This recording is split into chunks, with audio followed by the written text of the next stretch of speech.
সিদিনা নিলা গৰুটা ধৰিছা পাহাৰে আৰু আজি নিলা মটৰটাই নাই দুখৰ কাপাল কি এতিয়া কৰবা লাগছে আমাক ক'বাই নৰো ইমান কিয় জ্বালাবা লাগছে আমাক সকলোৰেতো মটৰ আছে হয় না গৰীব মানুহ কামলা কৰি খাওঁ আমি এই মটৰটা এইবাৰ আৰু কেনেকৈ আনে আৰু আনি থলেওতো এতিয়া থাকবা নহয় আৰু লৈয়ে যাব। মানিকপুৰৰ বৰবিলা গাঁৱত আকৌ সংঘটিত হৈছে চুৰিকাণ্ড। মানিকপুৰৰ বৰবিলা গাঁৱৰ দুৰ্লভ নাথৰ ঘৰত যোৱা নিশা আকৌ সংঘটিত হৈছে এক চুৰিকাণ্ড। চোৰৰ হাতৰ পৰা সাৰি নগ'ল এনেকৈ পানী উঠোৱা মটৰো। দুৰ্লভ নাথৰ ঘৰতেই প্ৰায় এমাহ আগতেই সংঘটিত হৈছিলে এক গৰু চুৰিৰ কাণ্ড আৰু সেই গৰু চুৰি কাণ্ডৰ উত্তেজনা মাৰ নযাওঁতেই আজি আকৌ বঙাইগাঁও জিলাৰ মানিকপুৰ আৰক্ষী থানাৰ অন্তৰ্গত বৰবিলা গাঁৱৰ ২৭ নং ৰাষ্ট্ৰীয় ঘাইপথৰ কাষতেই অৱস্থিত দুৰ্লভ নাথৰ ঘৰত যোৱা নিশা আকৌ সংঘটিত হৈছে এক চুৰিকাণ্ড আৰু এইবাৰ চোৰে চুৰি কৰি লৈ গৈছে দুৰ্লভ নাথৰ ঘৰৰ পানী উঠোৱা মটৰ। আৰু এই ঘটনাৰ পিছতেই মূৰে কপালে হাত দিবলগীয়া অৱস্থা হৈছে দুৰ্লভ নাথৰ পৰিয়ালৰ লোকে।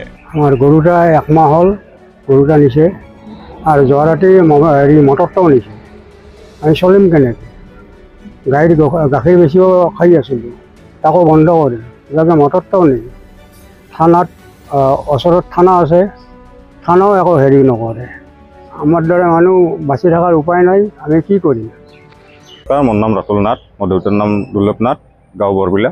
আজি আমাৰ একমাহে হোৱা নাই গৰুটা নিয়া তো সেনেকৈ চলি আছিল গৰুটা গাখীৰখিনি বিক্ৰী কৰি তাৰপিছত আজি আৰু ৰাতি মটৰটো লৈ গৈছে কোনোবাই তো মোক জেদ কৰি লৈ যাই আছে না বোলে কিয়ে এখন আৰক্ষী থানাখনতো মোৰ 1 কিলোমিটাৰ দূৰতো নহয় ওচৰতে থানাখন প্ৰশাসনে কি হেৰিয়ে নলয় কোনো মানে অলপ তাহাক যে মই হেৰি দিছিলোঁ মানে গৰুটো চুৰ কৰাতো মই কেছটো দিলোঁ কিন্তু একো গুমাৰে নাপালোঁ। নেক্সটত গেলোঁ যোৱাৰ পিছত বোলে কিবা এটা চুৰৰ ধৰিল তথাপিও মানে একো খবৰ নাপালোঁ।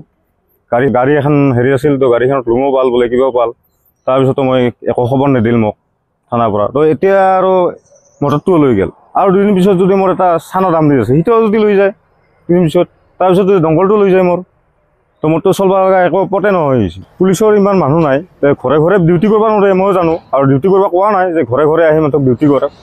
তো এতিয়া কথা হ'ল কি চুৰ যিখিনি চুৰখিনি ধৰি লওক তাহোন অলপ ইনকুৱাৰী কৰিব লাগে যে ক'ত কিনকে ক'ত চুৰ হ'ল কাই চুৰ কৰি আছে হয়তো তাহোন কিবা কাৰণত ধৰবা পাৰলি হয়তো এটা ধৰাত পৰলি গোটেই ওলাই যাব সেনেকুৱা ধৰিলেও অলপ চাব লাগে বেছি। গতিকে প্ৰশ্ন হয় কেতিয়ালৈ অন্ত পৰিব মানিকপুৰ অঞ্চলত সঘনাই হৈ থকা এনেকুৱা ধৰণৰ সৰু বৰ চুৰি কাণ্ডৰ ঘটনাসমূহৰ। মানিকপুৰৰ পৰা উদয়ন নাথৰ ৰিপৰ্ট নিউজ টাইম 3।